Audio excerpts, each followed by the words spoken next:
lazy.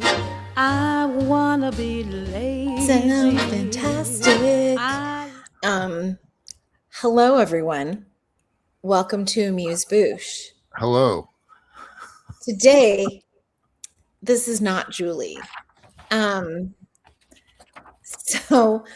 Miss Julie has a very busy week. She had a very busy last week. She has a very busy life. But we thought it might be fun to have the married gang part of this podcast do an episode. So I'd like to introduce formally my husband, Gary. Hi, everyone. I'm usually behind the camera in a sense. This is so unnerving being in front of it. It's okay. Most people are just listening to us, so they'll hear the sultry sound of your voice. Oh, maybe there's a filter we could put it through. Okay. Not on my watch. Alrighty. All right. So welcome to Amuse-Bouche. Does it feel surreal to be on Amuse-Bouche when you spend so much time listening, Gary? I could just probably edit my stuff out if I screw up, but that's so true. far so good. Okay. Nothing worse than seeing yourself, hearing yourself, and editing yourself. Yeah, that's a fucking nightmare. Okay. I'm so sorry. You're a brave man, Gary Goldberg. Okay, so it's going to be the same kind of content. Gary and I will avoid talking about the horrific horrors of the outside world because this is meant to be a happy, positive experience for the next 45 minutes. And we will start by breathing, and then we'll have a fun lesson. Oh, yeah, breathing. Yeah, let's do that. Let's breathe. It's fun. Now, I always like to say, if you can close your eyes, it's so much better. But if you are driving, I'm begging you, keep those peepers open.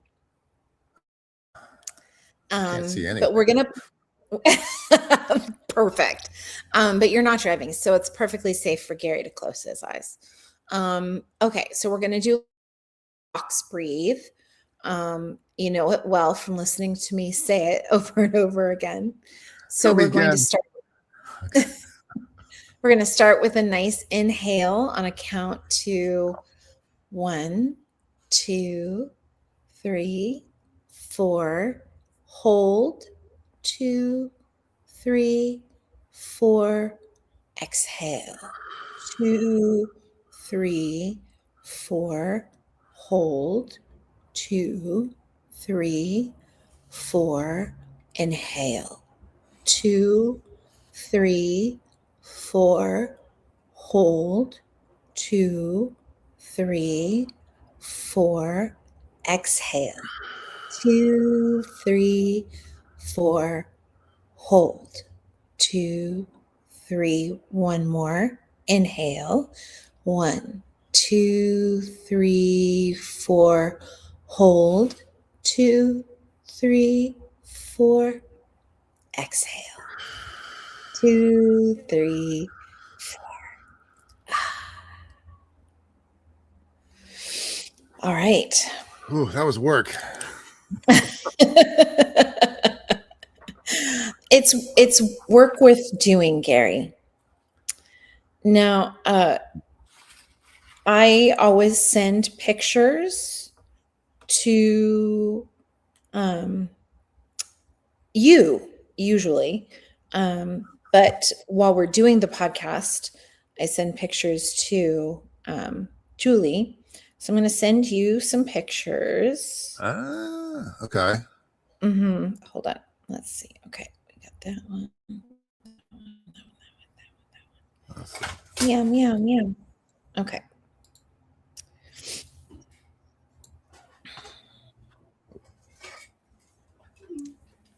All right. What the hell is that? Oh, okay.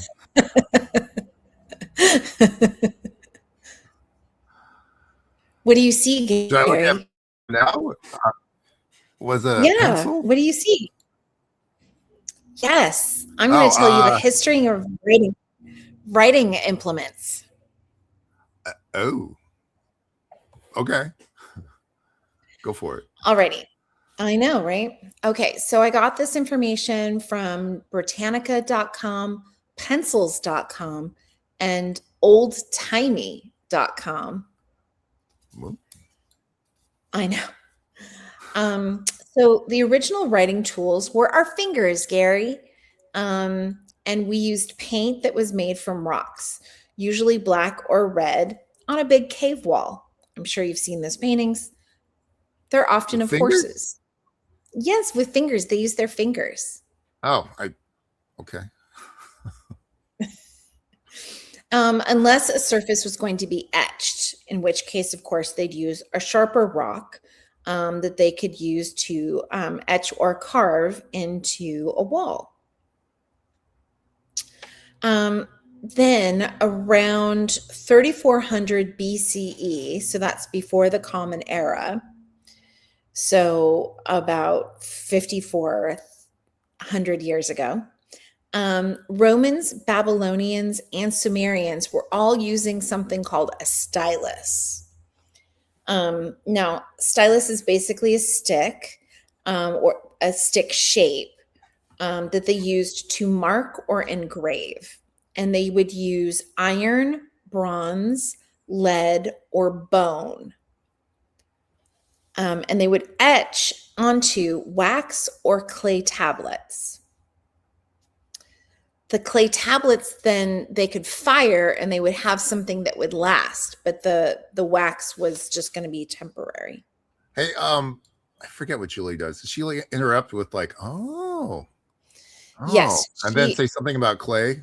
I put Play-Doh in a kiln, or I don't know. Just let you do your thing. I don't. She uses verbal listening cues to let me know that she is interested and listening. Like that. Okay. Okay, and then over in ancient China, they were using wooden or bronze styluses to carve into turtle shells and bones. Do we still have those around? Do you have a picture? Wait. I don't have a picture of that. I'm so sorry. I think I've heard of that. Sure. Maybe. Okay. Continue, please.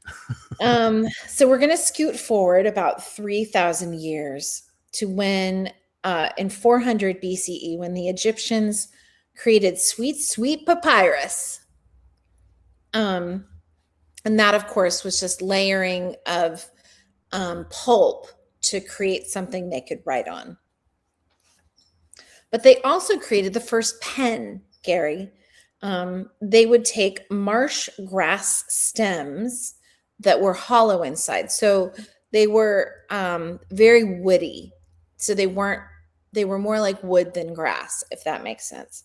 But they grew like grass. And they were hollow inside. They would sharpen the end and then slice it and fill it with ink so ink could flow through it. What did they make the ink out of? Was it blood? Tell me it was blood. Let's assume there was probably crushing of some kind of beetle. Probably. I don't know. Okay. They also tried using bamboo, but it wasn't as good because it was too stiff and it got dull too easy. Another 200 years later, and China had perfected the art of calligraphy and decorative handwriting. They were enormously popular during the Han Dynasty. They had perfected the brush, and paper was invented during this time by a Chinese court official named Kai Lun. But that is another episode. The information I had on that was huge. And I was like, well, that's going to take like 3 pages to explain. And you doing an episode on paper? I may someday do an episode on paper. Okay. We'll table that. You could book that. Yes. Yes. Okay. The brushes were made of wood, bamboo, or if you had money, Gary, you could make them from jade or porcelain. And then they used animal hair for the bristles, rabbit, goat, and weasel. Was weasel the finest animal hair? Oh, Yeah. the very finest weasel for me. Also around this time, quill pens were being used to write the Dead Sea Scrolls. Now, quill pens don't really become hugely popular for a while, but we know that they use them for the Dead Sea Scrolls. So quill pens are made from various birds, right? Swans, turkeys, or goose. But all of those are too soft. So they have to be actually treated. And I had no idea. So they heat the end of the quill and then they shape it and then they cure it in what I do not know.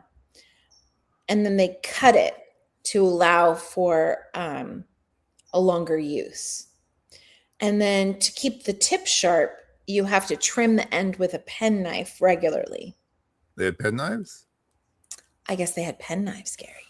Oh. Could we do an episode on pen knives? We can do whatever we want. It's our podcast. Apparently. I don't know, just subbing here. I'm just Well, maybe someday, you could do this again with Julie, and then, you can do pen knives if you want. So centuries went by, and people were using ink, and then Gary, everything changed.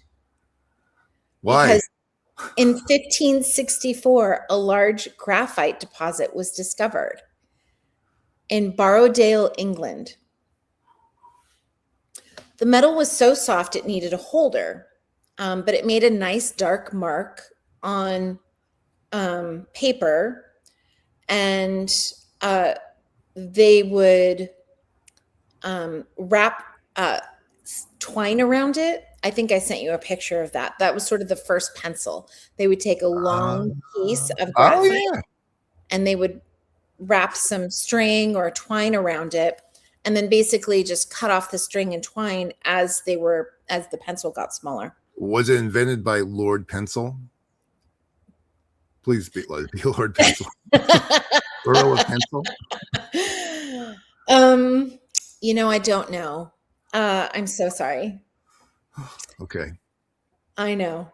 I guess if we want this podcast to be 2 hours long, I could have done more.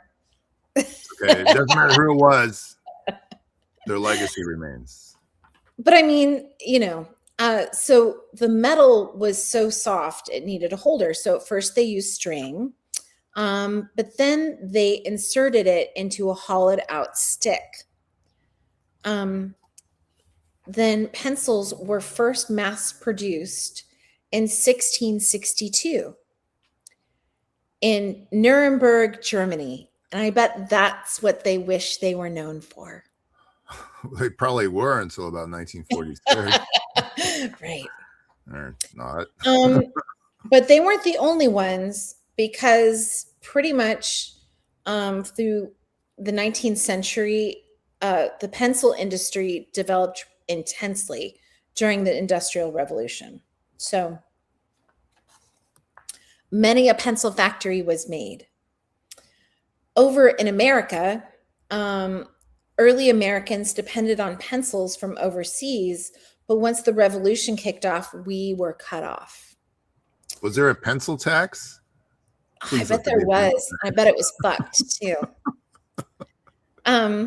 So the first pencil maker that we know of officially in America was a man named William Monroe. He was a cabinet maker in Concord, Massachusetts, in 1812. For the next 100 years, the American pencil industry took off. Although it's funny, some people made their own pencils, like Benjamin Franklin made his own pencils because, of course, he did. Of course he did. What did he Um, have an electric pencil? Please have an electric pencil. Yes. Anyway, Oh my, I knew it. I knew it. So the American pencil industry took off. One of the earliest companies was the Joseph Dixon Crucible Company that still exists today as Dixon Ticonderoga, which I sent you a picture of some Ticonderogas. And you have a Ticonderoga. Yep. Yes. I know. It's a very good pencil. It's a very good pencil.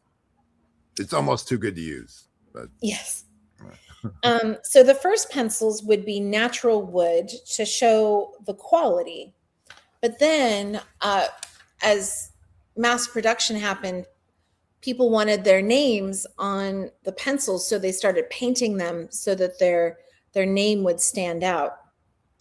Now, in the 1800s, they discovered graphite in China, as well as, before it had all been in England.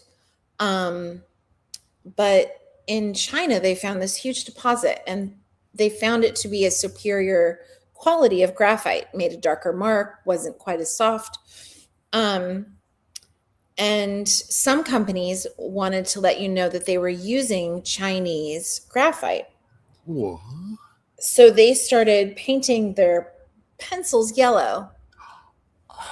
Wait, is that racist? Now, I don't know. It's the explanation that I read was that in Chinese culture, yellow was a regal color, but the coincidence is upsetting. Sorry for even bringing that one up. No, it's fine. I wasn't going to let that go completely unnoticed. I mean, it's a little like, I'm sorry, what now? Are you fucking kidding me? Okay. So early American pencils were made from eastern red cedar, but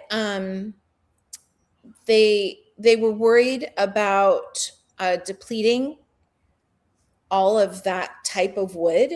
So they started using California incense cedar from the Sierra Nevada mountain range. And they were found to actually make a better pencil, and it's still what is traditionally used today. But they spend a lot of time making sure that they are not just cutting down so much of it, and they're replenishing it as they go, if that made sense. Is that in California? Yeah. Okay. I know. Californian incense cedar from California. Fountain pens. Gary, what year do you think fountain pens were invented? 1873, March 14th. Wow, that's so specific. I love it. You're in the right range, but it was actually 1822. All right. Well, okay. I know. You're doing fine, honey. So fountain pens were invented in 1822. So you had the metal tips that screwed onto the end. And then the end would have a reserve of the ink. Probably a lot of people today don't even know that's how a fountain pen is. Now, how you get the ink in was individual to each type. So some like you filled with ink, some like you actually put the nib in the ink and you would pull on this lever, it would draw in ink into the pen itself. Did you ever have one of those in the 80s, honey? I had one that had like a cartridge or something. Yeah, there was like little ink cartridges that you would screw in, and then you put the end of it over the nib. And yeah. It looked cool. It didn't work so hot. No, it would clog, or the ink wouldn't flow very well, or yeah. It wasn't great, but you can still buy fountain pens today for those who are super fancy. I want a fountain pen. I'll Okay, never use honey. it. No, you won't, but I'll get you one. Merry Christmas. Okay. Ballpoint pens were invented in. Yeah, it's after World War II. I saw some movie. No, oh, I think wasn't the widely around until after World War II. I don't know. There's a whole thing about this is written in ballpoint pen. This can't be right. And it was. no, ballpoint pens were invented in 1888. God damn it. Sorry, I don't remember if I'm allowed to cuss on this. Yes, of course you are. So they were metal, but they were cheaper than the fountain pen. So there was a rolly ball at the end instead of a nib that would flow through the ink as it was dispensing to allow you to write. Now we have like gel tipped pens or gel Sure. pens, I which mean, are a little bit different. were people really using ballpoint pens in the like 1890s, or was it just some weirdo The thing? first mass produced one was the Reynolds Rocket by the Reynolds International Pen Company. The week that it launched at a department store in New York City, it sold over 3,000. When was this? I guess in 1889 or 1890. The movie lied to me. I'm so sorry. All right, well, I know. But fountain pens were still really huge because, of course, they were more expensive. So, the rich people like to use the expensive things. okay. I mean, And that, yay. I know. And I did send you a picture of an advertisement of the Reynolds Rocket. Oh, wait, hold on. $9.99. How much is that?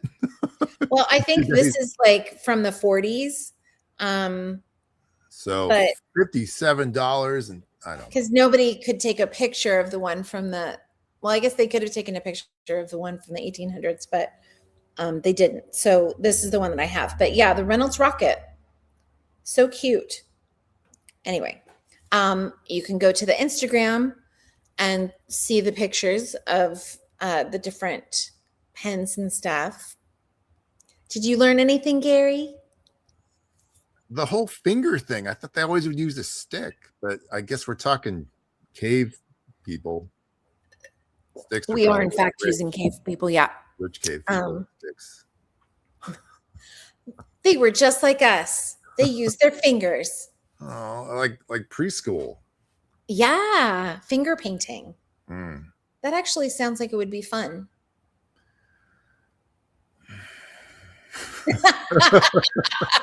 Okay. For a while. Apparently not to you, but that's fine. So Gary, have you brought me anything? Yes. I tried to find 10 things about ravens and a little bit about crows that we didn't all know from before. Okay. So I had to really take a deep dive. I don't know what my sources were. The internet. All right. Number one question, Addy. Okay. Is there a raven crow hybrid? Well, the fact that you're asking me that leads me to believe that there is. So I want to say yes. Absolutely not. However, the exception proves the rule. So yeah, there is one documented case, which I'm confused. Like it never happens, but it happened this one time. In 1993, Raven and the crow built a nest and raised 2 young. Aww. And there's also rumors they're being bred captively in California because, of course, they are. Okay. Californians are so weird. Okay, go on. What is the raven crow hybrid called? Oh.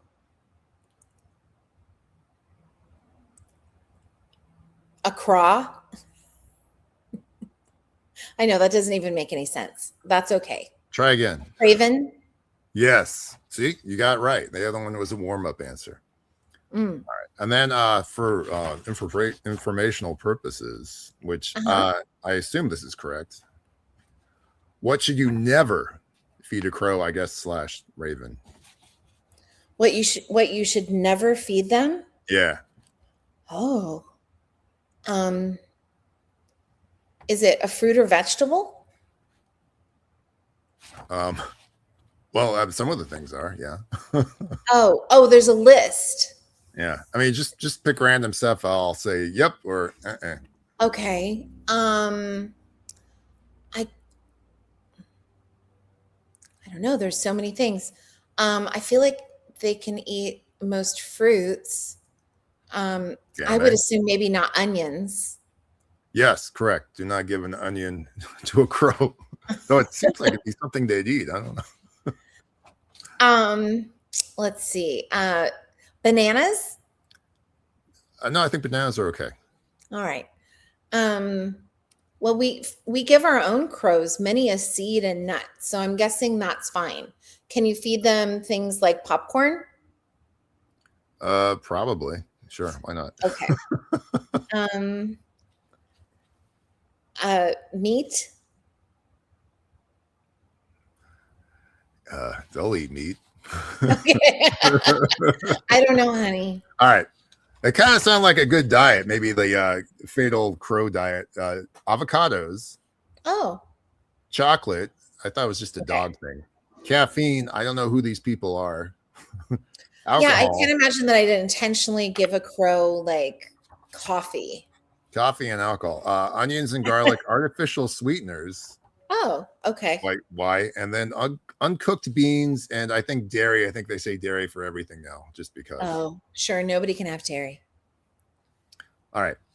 Who was the most popular raven? Who was the most popular raven? I mean, it's up to debate, but a very popular raven. Do you know A a very popular? popular raven. Is it the raven that is the subject of the poem The Raven? Is that really a real raven, though? I don't I know. don't know. Um, let's see. Is there a movie or a TV show that's had a bird on it? All right, I'll just cut to the chase. Okay. Jimmy the Raven was in Jimmy. over 1,000 movies from the Wow. 1930s to the 1950s, including It's a Wonderful Life and the deleted scene from The Wizard of Oz. I think about the jitterbug. I think there's a raven in there. So if you see a raven, it's the same raven. If it's Wow. A very well-trained raven. apparently. All right. Jimmy. This is disturbing, Okay. and it's not a murder. Okay. What is a group of ravens called? There's multiple names, and they're all not really pleasant anyway. Oh. And more unpleasant than a murder? Yes. Well, Oh, equal, perhaps. okay. I don't know, like a genocide of ravens? Not that bad. All I right. don't know. Before this gets any darker, a treachery, which is kind of cool. A treachery. A treachery of ravens, a conspiracy of ravens, Oh, I love that. and an unkindness of ravens. What did a raven ever do? All right. Oh, Addy, yes. are there white ravens? Oh. Well, I would say naturally not, but is there? Yeah, there are. It's a rare pigment condition. Okay. Leucism gives them fair feathers and sometimes blue eyes. Oh, creepy. Yeah, and they try to steal your soul, I'm sure. Oh, I don't like that. Are ravens endangered? No. Yes. It's a tricky thing. Okay. You know about the bird crisis? There's a bird crisis, Addy. Of course there is. Since 1970, we've lost over 3 billion birds in North America. That's a lot of birds. Except for ravens. Ravens are up like 700% in the last 40 years. So Oh, pretty soon there'll be nothing but ravens and nothing else. Maybe a Oh. pigeon. Yeah, so no, they aren't endangered. In fact, they're like multiplying. oh. Scary, like Hitchcockian levels. So Well, we saw quite a few when we were up in Mendocino, Julie and I. we really enjoyed all the ravens. So I'm much sure you raven did. footage. Which Yeah. takes me to my next question. Yes. Would a raven eat human flesh? Oh, gross. Would it, Addy? I don't know. Are they carnivores in any way? You just got to answer the question. Yes, a raven would eat human flesh. Yes, but only if you're dead. Well, They're not hunters or scavengers. They're not going to hunt you down. I mean, there's Gotcha. probably that one time somewhere in 1993, someone got hunted by a raven, but we don't count that. So, yeah. He's a rogue raven. A rogue raven, yes.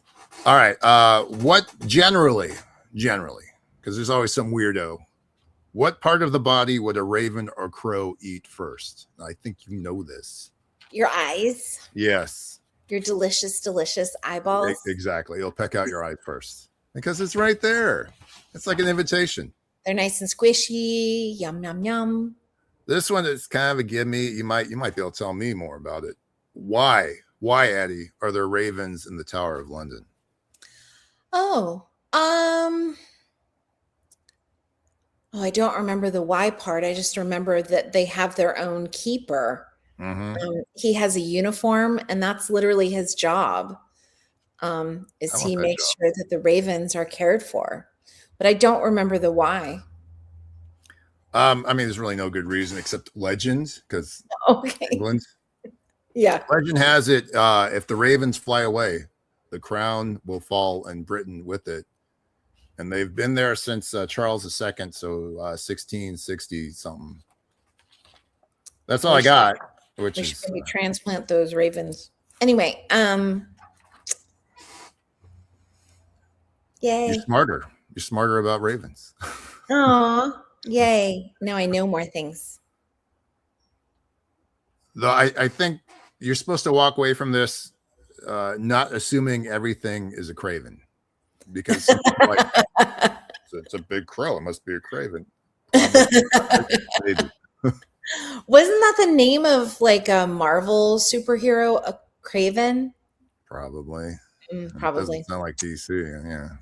Okay, Gary. So at the end of our podcast, yeah, Julie and I like to say things that we have done for the past week to feel better, to distract ourselves, a positive thing that we've experienced.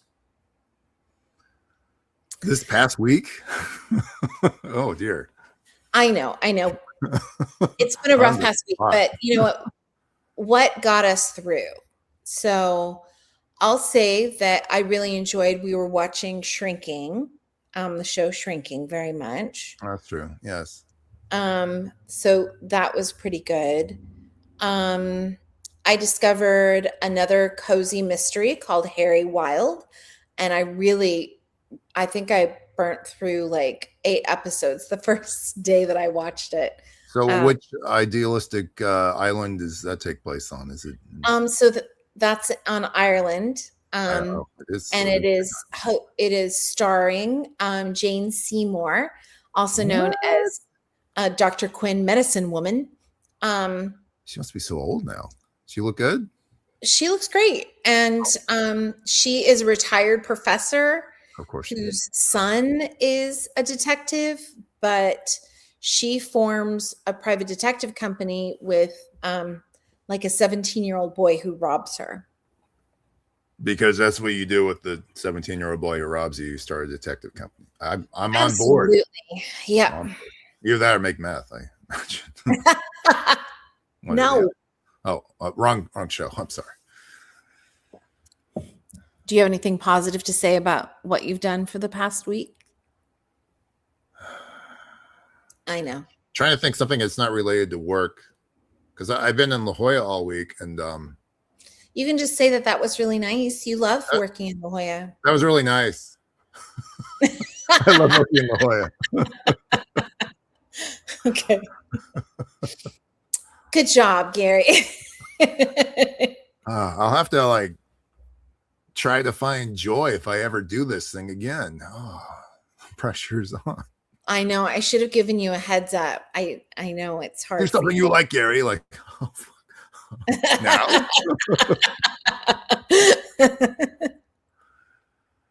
All right.